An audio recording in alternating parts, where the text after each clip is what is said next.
আসসালামু আলাইকুম। এখন আমি গণভবনের ছাদে উঠেছি। উঠার পরে অনেক কষ্ট করে উঠতে হলো। উঠার পরে আমার আসলে মোবাইলে এত বেশি ভালো ভিডিও করা যায় না, তারপরেও আমি দেখানোর চেষ্টা করতেছি যে ছেলেপেলেরা কী করতেছে। অনেকে যার যার মতো যা কিছু ভাগ করে নেওয়া যায় নিচে, কিন্তু আমি আসলে ওগুলো দিয়ে অ্যাটেনশন না দিয়ে আমি ছাদে ওঠার জন্য অনেক চেষ্টা করলাম। তারপরে অনেক কষ্ট করে উঠতে পারছি, মানে প্রচুর লোক। আমি চারদিকে দেখানোর চেষ্টা করতেছি আসলে কি হচ্ছে। ওই যে একজন, ওই যে আমি জানি না দেখা যাচ্ছে কিনা, প্রচুর রোদ আছে আবার ছাদের মধ্যে। ওই জাতীয় পতাকা উঠতেছে বাংলাদেশ আর ফিলিস্তিনে। এবার ওই যে কয়েকজন হুজুর উঠছে, চারপাশে মোটামুটি যে যার মতো পারতেছে লুটতরাজ করতেছে। এই যে চারপাশে অনেক পরিবার আসছে। চাই এখানে একটা জিনিস লক্ষ্য করলাম, খুব সামান্যই মেয়ে আছে, কারণ এখানে উঠার মতো পরিবেশ নাই। ওই যে অনেকেই উঠতেছে, অনেকের হাতে জাতীয় পতাকা, মাথায় জাতীয় পতাকা। এই যে চারপাশে নিচে প্রচুর লোক। আমি যেটা দেখলাম ছাদটা হচ্ছে টিনের তৈরি। হ্যাঁ, টিনের তৈরি। মোটামুটি এখানে প্রচুর বাতাস আছে এরকম। আর কি বলবো আমি জানি না, দেখানোর মতো আমার কাছে যতটুকু আছে আমি দেখাচ্ছি। ওই পাশে হয়তো কোথাও আগুন লাগাই দিছে। এবং আমি এই প্রথমের বিল্ডিংটাতে উঠে বসে আছি, কারণ আমি প্রচুর ক্লান্ত।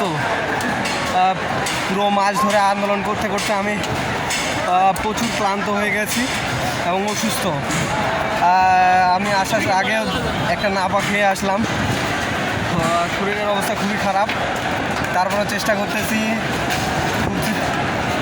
এই যে জনগণ এখানে কিছু ছাত্ররা, আমি একটা জিনিস লক্ষ্য করলাম, গণভবনের মানে প্রচুর পরিমাণে কাজ ছিল। প্রায় সব জায়গায় শুধু কাজ দিয়ে তৈরি করা হয়েছে। জনগণ এত পরিমাণ হাঁটাহাঁটি করছে যে গণভবনের ছাদের যে টিনগুলো আছে এগুলো প্রায় সব ফাটল ধরেছে এবং মানে ছিঁড়ে যাওয়ার মতো অবস্থা। এই যে আমি দেখানোর চেষ্টা করতেছি কোথায় এই ধরনের হয়েছে। এই যে এখানে এই যে দেখা যাচ্ছে। আর কি বলবো, সবাই আপন মতো করতেছে। আমি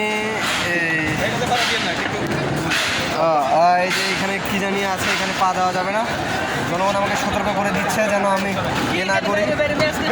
জায়গাটা মোটামুটি রিস্কি মনে হচ্ছে।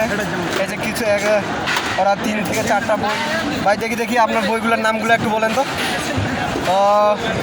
ব্যালট অফ রোহিঙ্গা, তারপরে 200 ছড়ার ঝিলিক, এটা মঞ্জুরুল ইসলাম বুলবুল। আর কাইন্ডলি কি জানি, এটা আমি জানি না। আমি অনেক বই দেখলাম, রাষ্ট্রীয় অনেক বই খাতা, বা একটা বই দেখলাম ডেস্টিনেশন অফ আওয়ার ICT, এই ধরনের অনেক বই খাতা দেখলাম, কিন্তু আমার নেওয়ার মতো শক্তি সামর্থ্য নাই বলে আমি কিছু আসলে নেই। আর শরীর অসুস্থ থাকার কারণে আমি এত কিছু চাপ নিতে যাচ্ছি না। এই যে এইখানে কিছু সুন্দর জিনিস আছে, আমার পক্ষে গোটাটা ঘুরে দেখানো সম্ভব না। এই যে এটা কোন দিক বলবো জানি না, এটা হচ্ছে পশ্চিম, উত্তর দক্ষিণ দিকে হবে হয়তো এটা। এই যে খড়ের আছে, জনগণ দেখছেন যে কীভাবে ভাঙতেছে। এ পাশেও আমি দেখানোর চেষ্টা করতেছি। ওই যে এ পাশে ফিলিস্তিনের পতাকা হাতে, এখানে এসে কী হয়েছে দেখি, একটু দেখানোর চেষ্টা করি। তো এই যে যেভাবে পারতেছে ভাঙাভাঙির চেষ্টা করতেছে, ভাঙাভাঙি ছাড়া কারোরই মাথায় কিছু নাই। তারপরেও কি তারা দেশপ্রেমিক, বিচার চাই।